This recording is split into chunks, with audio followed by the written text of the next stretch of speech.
Владикавказская станция скорой помощи отмечает юбилей – 95 лет. Лучших сотрудников сегодня чествовали в Остинском театре. 24 работника медучреждения получили государственные награды.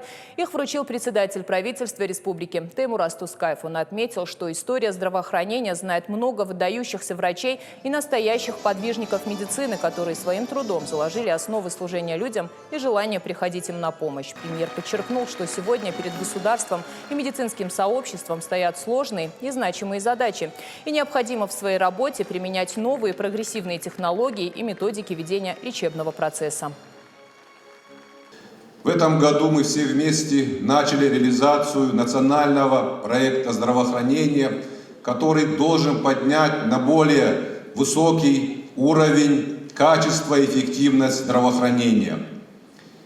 Дорогие друзья, сегодня хороший повод выразить огромную благодарность, свое уважение к вам, людям, которые первыми приходят к нам в самые трудные минуты нашей жизни.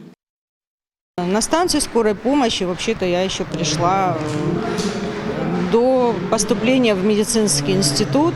Тогда нужен был стаж для поступления. Работала сперва даже в должности санитара выездного, затем уже фельдшером по окончании медицинского училища. А затем я уже поступила в медицинский институт, и по окончании института так получилось, что во время интернатуры вернулась на работу. Эмоции переполняют в данный момент. Честно говоря, даже не ожидала, наверное, такого. Руководство, наверное, посчитало, что, видимо, где-то заслужила.